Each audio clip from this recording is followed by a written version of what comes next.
நாளை திருவண்ணாமலையில் மருத்துவர் ஐயா அவர்கள் தொடங்கிய தமிழ்நாடு உழவர் பேர் இயக்கம் சார்பிலே ஒரு மாபெரும் உழவர் மாநாடு நடைபெற உள்ளது. நகரத்தில் அருகில் நாளை மாலை 4 மணி அளவிலே அங்கே கிட்டத்தட்ட லட்சக்கணக்கான உழவர்கள், விவசாயிகள், இளைஞர்கள் கூட இருக்கின்றார்கள். முக்கியமான பிரச்சனைகள், விவசாய சார்ந்த பிரச்சனைகளை கண்டறிந்து அதற்கு தீர்வு காண்கின்ற வகையில் இந்த மாநாடு நடைபெற உள்ளது. பொதுவாக தமிழ்நாட்டில் எந்த அரசியல் கட்சியும் இது போன்ற உழவர்களுக்கு தனியாக ஒரு மாநாடு அந்த அளவுக்கு நடத்தியது கிடையாது. அவர்களை பற்றி கவலைப்பட்டதும் கிடையாது. ஆக உழவு தொழில் உயர வேண்டும், உழவர்கள் உயர வேண்டும், தற்கொலைகள் நடைபெறக்கூடாது. அவர்கள் விளைச்சலுக்கு விலை இருக்க வேண்டும், கிடைக்க வேண்டும், நிர்ணயம் செய்ய வேண்டும். குறைந்தபட்ச ஆதரவு விலை, அதாவது மினிமம் சப்போர்ட் ப்ரைஸ் இப்பொழுது நெல்லுக்கு, கரும்புக்கு, பருத்திக்கு போல கொடுத்துட்டு இருக்காங்க. அதில் எல்லா விளைச்சலுக்கும் இருக்கணும், எல்லா கனிகள், காய்கறிகள், எல்லா பூக்கள் எல்லாத்துக்கும் கிடைக்கணும்னு தான் எங்களோட விருப்பம். ஒவ்வொரு மாவட்டத்திலையும் சிறப்பு வேளாண் பொருளாதார மண்டலம், ஸ்பெஷல் ஆக்ரோ எக்கனாமிக் ஜோன் இப்படிலாம் உருவாக்கி விவசாயிகளை மேம்படுத்துகின்ற ஒரு மாநாடு நடைபெற உள்ளது நாளை.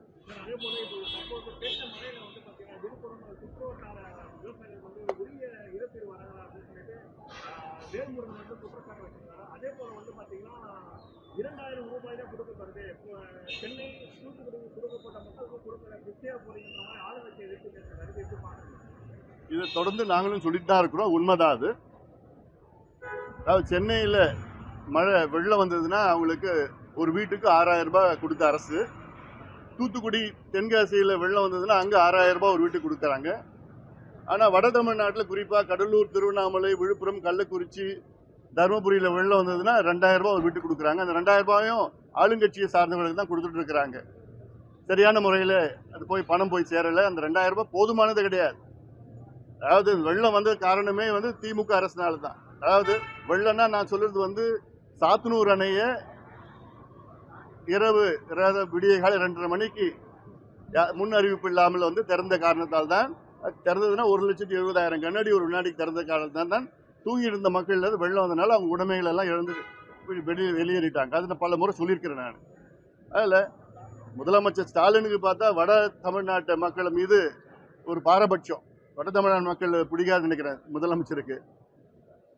அதே போன்று இன்னொரு சம்பவம் சொல்றது, இப்போ மதுரையில் அங்கே மேலூர் பக்கத்தில் டங்ஸ்டன் நிலக்கரி சுரங்கம் எடுப்பதற்காக அங்கே கிட்டத்தட்ட 5000 ஏக்கர் நிலம் எடுப்பதற்காக திட்டமிட்டு இருக்கிற மத்திய அரசு, மாநில அரசும் சேர்ந்து நான் சொல்லிட்டு இருக்கிறேன் நான்.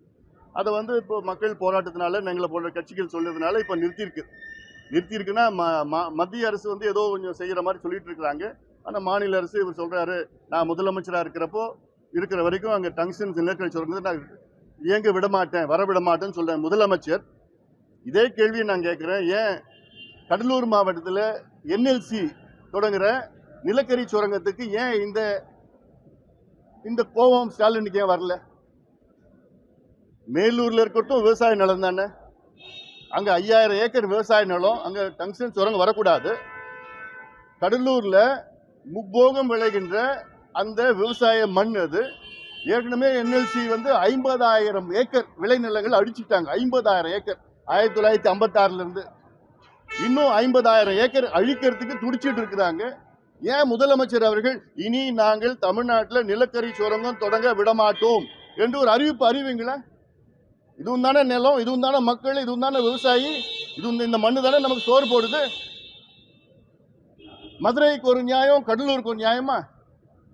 அங்கே எல்லாமே விவசாய நிலம் தானே. முதலமைச்சர் ஸ்டாலின் இந்த மக்களுடைய வாக்கு மட்டும்தான் வேணும். இந்த மக்கள் எக்கேடு கேட்டாலும் அவங்களுக்கு அவர் கவலை படுற மாதிரி தெரியல எனக்குலாம்.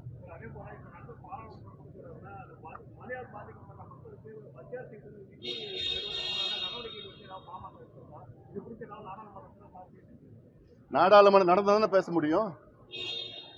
காலையில் போனவொடனே அட்ஜர்ன் கிட்டத்தட்ட 4 வாரமா அட்ஜர்ன் பண்ணிட்டாங்க. ஏதோ 2 நாள் ஒரு விவாதம் பண்ணாங்க. அதாவது இந்த அரசியல் சாசன விவாதம் நடந்தது, 2 நாள் நடந்தது. அது மட்டும்தான் நடந்தது. அதில் தான் என்னால் பேச முடிஞ்சது. அதில் பேசுனதுலாம் நீங்கள் பார்த்துருப்பீங்கன்னு நினைக்கிறேன். நான் சமூக நீதி சம்பந்தமாக பேசினேன். நான் நாடாளுமன்றத்தில் பேசினேன். நான் தமிழர்கள் மீனவர்கள் சம்பந்தமா பேசினேன். நான் ஜாதிவாரி கணக்கெடுப்பு நடத்தணும்னு மத்திய அரசு வலியுறுத்தினேன். நான் அந்த கிரீமி லேயர்னு ஒன்று இருக்கக்கூடாதுன்னு சொல்லிட்டு இருக்கிறேன். நான் இடஒதுக்கீட்டில் வந்து 50 விழுக்காடு அதுக்கு மேலே கொண்டு வரணும், அந்த உச்சவரம்பு இருக்கக்கூடாதுன்னு பேசியிருக்கேன். நாடாளுமன்றத்தில் நான் பேசியிருக்கேன்.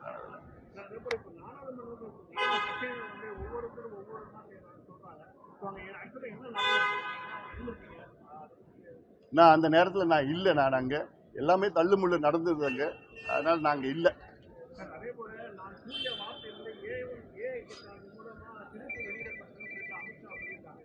அதாவது அண்ணல் அம்பேத்கர் அவர்கள் எங்கள் கட்சியினுடைய கொள்கை வழிகாட்டி, ஐடியலாக். திமுக தொடங்கி 1949 திமுக கட்சி தொடங்கினாங்க.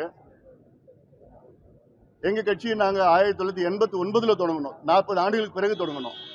அந்த இடைக்கால 40 ஆண்டுகளில் திமுக ஒரே ஒரு முறை கூட அண்ணல் அம்பேத்கர் பத்தி பேரை பத்தியோ வார்த்தை சொன்னது கிடையாது.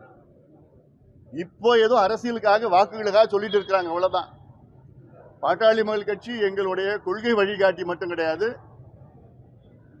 எங்களுடைய அதாவது எங்கள் அண்ணல் அம்பேத்கர் அவர்களும் சரி, தந்தை பெரியார் அவர்களும் சரி, புரட்சியாளர் கார்ல் மார்க்ஸ் 3 பேரும் தான் எங்கள் வழிகாட்டி, கொள்கை வழிகாட்டி, ஐடியலாக்ஸ். எங்களுடைய வீட்டில் அண்ணல் அம்பேத்கர் சிலையை வச்சிருக்கிறோம். இது திமுக நிர்வாகிகளோ முதலமைச்சரோ நிர்வாகிகள் யாராவது வீட்டில் சிலை வச்சிருக்கிறாங்களா? அதான் இல்லை. அது எவ்வளோ சொல்லிக்கலாம். ஒரே நாளில் 7 அம்பேத்கர் சிலையை நாங்கள் நிறுவி இருக்கிறோம். 100கணக்கான அம்பேத்கர் சிலை இது வரைக்கும் நாங்கள் பாட்டாளி கட்சி எங்கள் மருத்துவர் ஐயாவும் நிறுவியிருக்கிறாரு.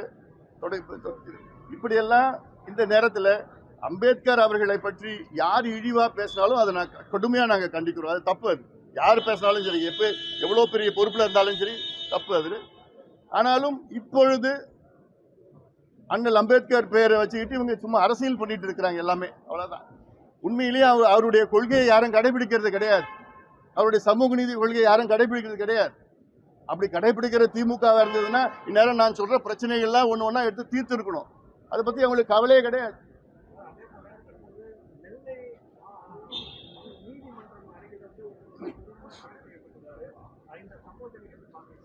இது கடுமையா நாங்க கண்டிக்கிறோம். ஏன்னா தொடர்ந்து சட்டம் ஒழுங்கு கெட்டுட்டு இருக்கு. தொடர்ந்து பள்ளிக்கூடத்தில் போய் ஆசிரியர்கள் தாக்கப்படுறாங்க, மருத்துவமனையில் மருத்துவர்கள் தாக்கப்படுறாங்க, நீதிமன்றத்தில் எல்லாம் தாக்கப்பட்டு இருக்கிறாங்க. இப்படி எல்லாம் அன்றாடம் செயல் நடந்துட்டு இருக்குது. இது காவல்துறையுடைய தோல்வியை தான் நான் பார்க்கிறேன். காவல்துறை யார்கிட்ட இருக்கு? முதலமைச்சர் ஸ்டாலின் கீழே இருக்கு காவல்துறை. தொடர்ந்து சொல்லிட்டு இருக்கு. இதுக்கு முக்கிய காரணம் என்ன? கஞ்சாவும் மதுவும் தான் காரணம். அதை தடை பண்ணதுக்கு உங்களுக்கு ஒன்றும் துப்பு இல்லை. உங்களுக்கு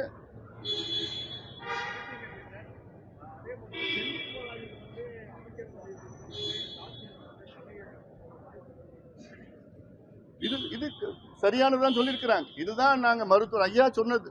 அவர் வெளியில கிட்டத்தட்ட 400 நாள் உள்ள இருக்கிறாரு. வெளியில வந்து அடுத்த நாள் பார்த்தா விரிவாக்கம். என்ன அப்படி தியாகம் பண்ணிட்டாரு அவரு? அவரை தியாகின்னு வேற சொல்றாரு முதலமைச்சர். சுதந்திர போராட்டம் நடத்தினார் அவரு. எத்தனையோ ஆயிரக்கணக்கான பேரை ஏமாத்திட்டு கோடிக்கணக்கான ரூபாய் கொள்ளடிச்சு இருக்கிறாரு சொல்றது அவர் மேல குற்றச்சாட்டு. அப்படிப்பட்டவர் ஏன் இதே முதலமைச்சர் ஸ்டாலினும் செந்தில் பாலாஜி மாதிரி அவ்வளோ குற்றச்சாட்டு வச்சாரு, ஊழல் குற்றச்சாட்டு வச்சாரு. இப்போ தியாகி ஆயிட்டாரமா அவரு? என்ன காரணம்? வெளியில வந்து அடுத்த நாள் அவர் அமைச்சராக்குறது என்ன காரணம்? அப்படி என்ன அவர் அமைச்சரா இல்லைன்னா வந்து தமிழ்நாடு இயங்காதா? இல்ல திமுக இயங்க முடியாதா? 400 நாள் ஜெயில இருக்கிறாரு.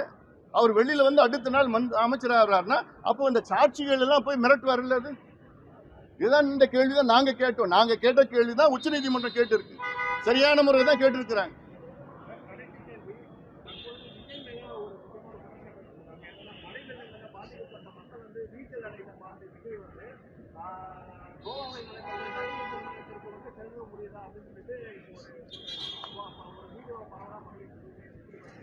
இந்த கேள்வி நீங்க அவர்கிட்ட தான் கேட்கணும், என்கிட்ட கேட்க முடியாது.